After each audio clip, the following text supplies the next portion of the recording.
Audio Jungle. Quran से डरते हैं, जबकि मालिक अल्लाह है। हम नमाज नहीं पढ़ते, मुसलमान क्या है? रोजों का तो सवाल ही नहीं। बेईमानी, कम तोड़ना, शराब, जिना, क्या नहीं। और फिर समझते हैं कि जन्नत का दरवाजा हमारे लिए खुला। कैसे? पहले अपने दीन को मजबूत कीजिए। जिस दिन आप अपने दीन को मजबूत करेंगे और ये समझेंगे कि अल्लाह के सिवा कोई ताकत नहीं है, कोई आपको नहीं गिरा सकता। फिरौन को देखिए, 16 लाख की फौज, और मूसा के पास क्या? सिर्फ अल्लाह। फिरौन डूब गया, बनी इस्राइल और मूसा पार गए। नमरूद कौन था? नूह अलैहिस्सलाम का ग्रैंडसन। जब उसने खुदाई की तरफ दावा शुरू कर दिया तो मच्छर ने उसको मार डाला और मच्छर ने उसकी फौज को खत्म कर दिया। वो अल्लाह का दिया। याद है, यमन में बादशाह ने एक बहुत बड़ी मस्जिद बनाई थी और ये सोच के बनाई थी कि लोगों को काबा से मोड़ देगा और इधर लाएगा, और पूरी फौज लेके निकला काबा को शहीद करने के लिए, और हाथी को आगे आगे रखा। और जब हाथी मक्का के पास पहुंचा और जो मक्का को देखने वहां रहने वाले थे सारे पहाड़ों में भाग गए। जो उसका देखने वाला दिखाने, जो उसको ख्याल रखता था, उसने उस मसीह के सामने अल्लाह के सामने कहा, अल्लाह मैं इसको नहीं बचा सकता, अब तेरे पास। देखिए अल्लाह का काम। हाथी को जब वो मारते गए, हाथी नहीं आगे चला, तो बादशाह ने कहा इस हाथी को मोड़ो वापस। उस हाथी को मोड़ा, वो चलने लगा। कहा अब वापस मोड़ो, नहीं चला। अल्लाह ने अबाबील भेजी, उसकी सारी फौज को खत्म कर दिया और उसको अपने घर तक पहुंचने नहीं दिया। वो है ताकत उसकी। बेशक बेशक। अंदर जाकर जेल में गए। अरे मौत क्या ही के पास है? मौत तो उसके पास है। कहां आएगी, किस वक्त आएगी, वो कैसे आएगी, उसके सिवा कोई नहीं जानता। हम क्यों नहीं सातों आसमानों को पता कर, मगर उसकी ताकत को पता नहीं। मायूस क्यों? हम पे कम सुन में इसलिए कश्मीर हिंदुस्तान का हिस्सा बना, इसलिए क्यों नहीं पाकिस्तान का हिस्सा बना जहां के मुसलमान हुकूमत बन रही थी? क्यों? आज भी मुझे हमारे जवान बच्चे पूछते क्यों शेख अब्दुल्ला ने हिंदुस्तान का रुख किया, क्यों नहीं वहां की तरफ, जबकि हम वहां से नारे तकबीर हो रहा था और यहां से हर हर महादेव हो रहा था। क्यों शेख अब्दुल्ला ने यहां हाथ मिलाया? शेख अब्दुल्ला ने हाथ मिलाया क्योंकि उसने कभी नहीं ये सोचा कि हिंदू अलग है और मुसलमान अलग है। पैदा करने वाला वो है, और वो ताकत थी यहां पे। गांधी था, वैसे लीडर थे जिनकी सोच थी कि नहीं, ये हमारा घर है, हम इस घर को छोड़ नहीं सकते। मुझे याद है जब कायदे आजम को महात्मा गांधी ने कहा आप वजीर आजम बनो, ने कहा महात्मा जरूर, आज तो मुझे आप बना दो, मगर आपकी मेजॉरिटी जो आज आप देख रहे हैं, आप मुझे 2 दिन के बाद गिरा सकते। मगर मेरा बाप हारा नहीं, जेल काटे अपने दोस्त के वक्त पे, जेल काटे। मगर ये सब कि अगर हम उधर का रुख करेंगे तो इनका क्या होगा?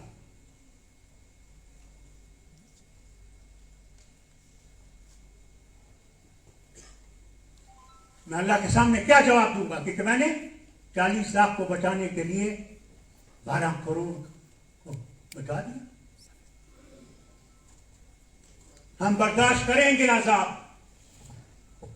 मगर मुंह नहीं मोड़ेंगे इस वतन से। ये वतन हमारा है जितना किसी और का। याद रखिए। और उसके लिए हमें इत्तेहाद और इत्तेफाक की जरूरत है। हम तो इत्तेहाद और इत्तेफाक नहीं है, उतना पास नहीं जाएगा। कोई शिया है, कोई सुन्नी है, कोई बरेलवी है, कोई देवबंदी है, कोई अल्लाह वाला है। अरे यार मैं हैरान हूं। सब खुदा ही, कुरान ही, काबा ही, नबी एक, और फिर हम में ये झगड़े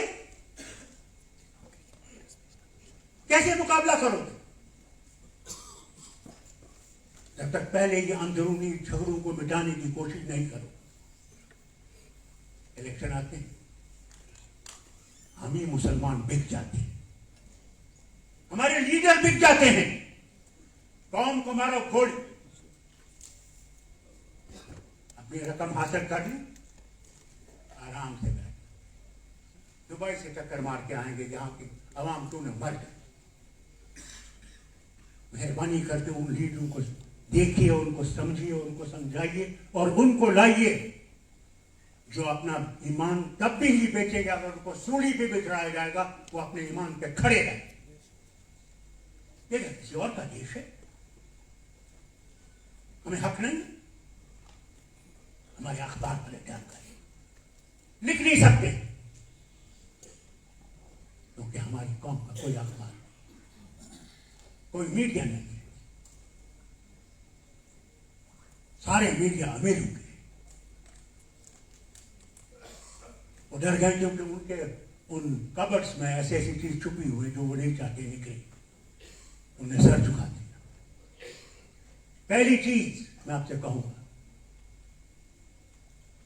कि मीडिया सेल बनाइए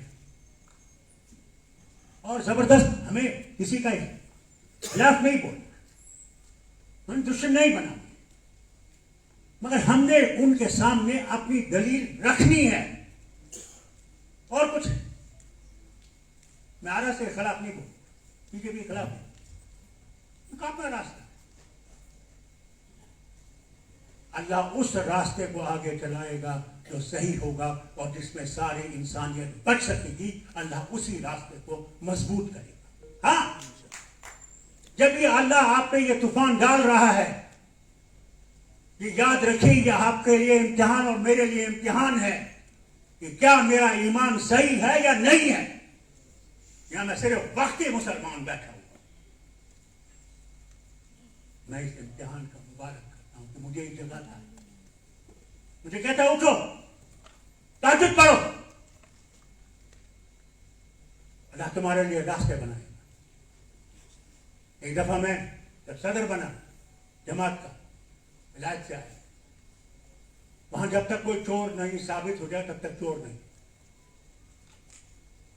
यहां पे हर चीज को मैंने देखा, हर लीडर दूसरे लीडर की टांगे खींचता है। ये जनाब चोर है, ये बेईमान है, ये करता है, वो करता है। तो एक दिन मैं वालिद के साथ बैठा हुआ था, तो मैंने वालिद से कहा, अब्बा मैं ये जमात नहीं चला सकता। मेरे अब्बा, मैंने सबसे ज्यादा मार अपने अब्बा से खाई, मेरे किसी भाई ने मार नहीं खाई, अपनी ही। मैंने कहा आज मैं प्रेसिडेंट भी हूँ, डॉक्टर भी हूँ, आज अगर ये पर्दे का डंडा उठाएगा तो मेरी टांगे दो। मेरे वालिद बहुत सा और कहने लगे ये आपके लिए भी सबक है। क्या तुम चलाते हो, तुम चलाने वाले हो, अगर तुम्हारा रास्ता और तुम्हारा ईमान सही है और तुम अल्लाह के लिए काम कर रहे हो, तुम देखना अल्लाह तुम्हारा रास्ता खुद साफ करेगा। ये आपके लिए भी नसीहत है। मैं वैसे आपका बहुत मशहूर, जो आपने गुजारिश की थी कि मैं इसका सदर बनूं, मैं उसके काबिल नहीं। मेरी सेहत है तो मैं वक्त दे। आपने फिर दूसरी बात जो कही कि शेर कश्मीर को भारत रत्न चाहिए।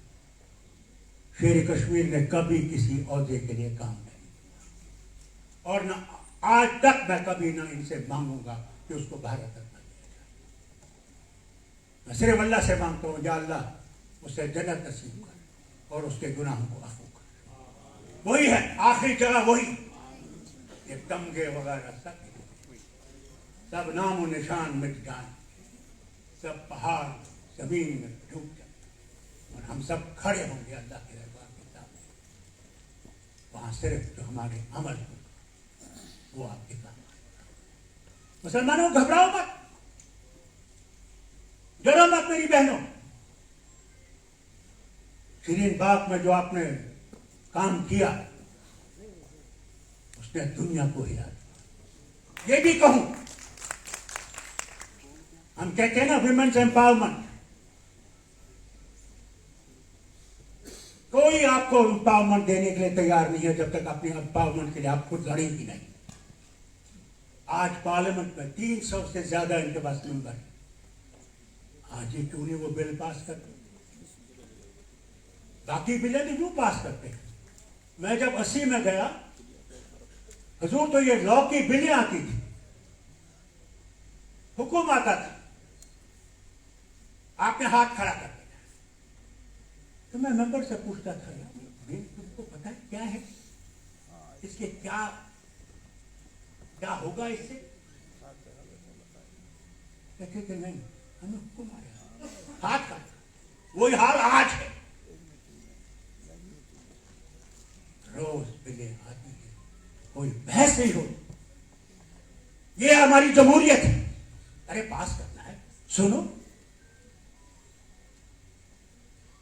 सुनने ये बदलेगा, ये निजाम बदलेगा। मैं आपको, मेरा दिल ये गवाही देता है, ये निजाम बदलेगा इंशाअल्लाह जब हम में जुर्रत, हिम्मत और सब्र होगा। अल्लाह अपने वक्त करेगा, मगर हम लोगों को सिर्फ अल्लाह की तरफ नहीं देखना।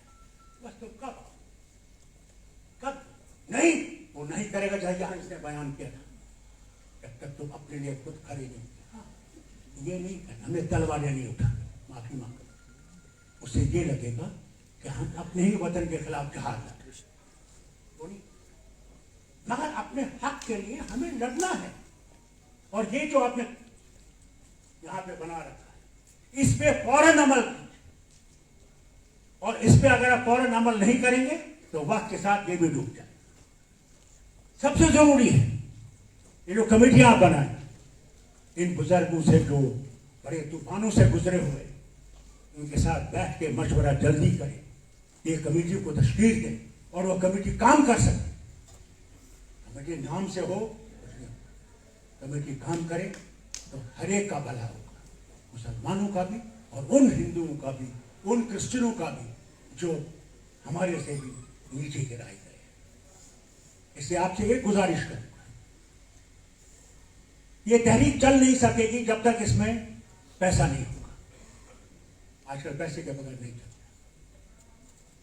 मैं आपसे हाथ जोड़ के गुजारिश करता हूं, इसमें जितना आप दे सकें वो दीजिए, क्योंकि इस पे चार्टर्ड अकाउंट बैठेगा, वो आपको हर साल हिसाब देगा कि इसका खर्चा कैसे होगा, कि आपको भी लगे कि इसमें ईमानदार लोग हैं जो आपके हर एक पैसे का ख्याल रख रहे हैं। मगर मायूस नहीं होइए। मैं आपसे दिल से कहता हूं, मैं कश्मीर का हाल देखता हूं, रोज मौतें हो रही, कोई दिन नहीं है तो मौत। इतनी फौज भर दी गई है जितने वहां लोग अमन लाने के, अमन नहीं आएगा जब तक आप लोगों के दिलों को नहीं जीतेंगे, और दिलों को जीतने के लिए फौज की जरूरत नहीं है, मोहब्बत की जरूरत है और उनको समझने की जरूरत है। कभी नहीं लाइए जितनी फौज आपके पास बम तक। और दूसरा मैं आपसे कहूं, इनको बहुत बुरा लगता है जब मैं ये कहता हूं, ये मीडिया भी ऐसे ही लिखता रहता है, जब तक हमारे पड़ोसी के साथ भी बात नहीं होती,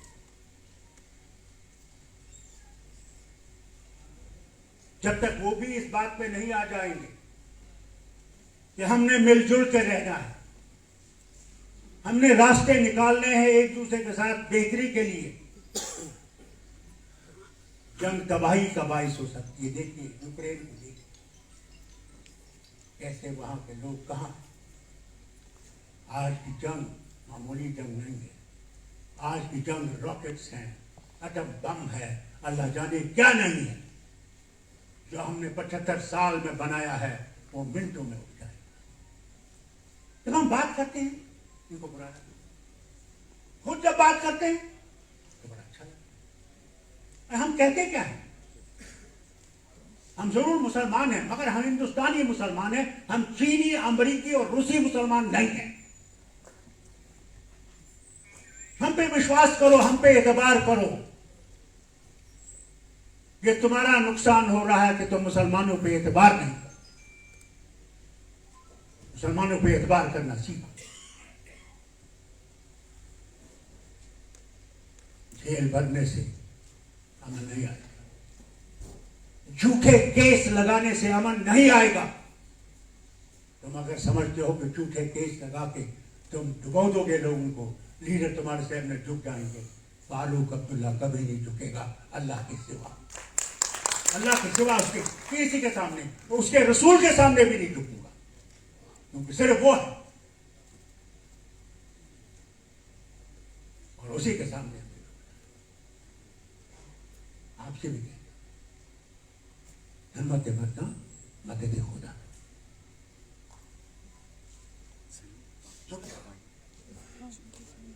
माफ करिए दूसरे की गलतियों। जब हम अल्लाह से माफी मांग सकते हैं, क्या इंसान से माफी नहीं मांग सकते?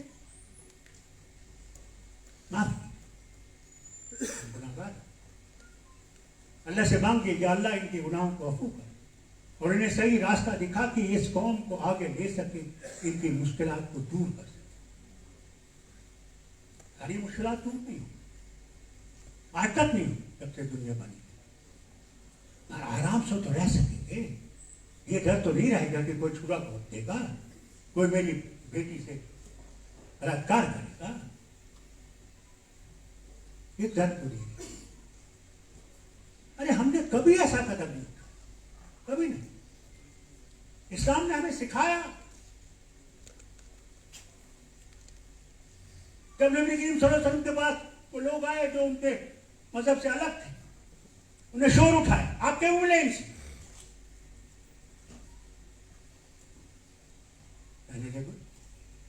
वही आई इनका दीन, इन्हें तुम्हारा दीन, तुम्हें नफरतें ठोक, नफरतें पैदा करने वाले लोग हैं हमारे में भी है, उनमें शैतान है और शैतान ये काम कराएगा। मगर जो अल्लाह के रास्ते पे है, शैतान उसको कभी जीत नहीं सकता, ये अल्लाह का वादा है। इसलिए सही कहा, कोशिश है। सियासत और दीन को आप अलग नहीं कर सकते, तो रह जाएगी चंगेजी। कुरान आपको रास्ता दिखाता है और नफरत पैदा नहीं करता। वो नफरत का रास्ता नहीं, वो मोहब्बत का रास्ता दिखाता, और अल्लाह का रास्ता मोहब्बत का रास्ता है, गरीब की मदद का रास्ता है और जन्नत का रास्ता है।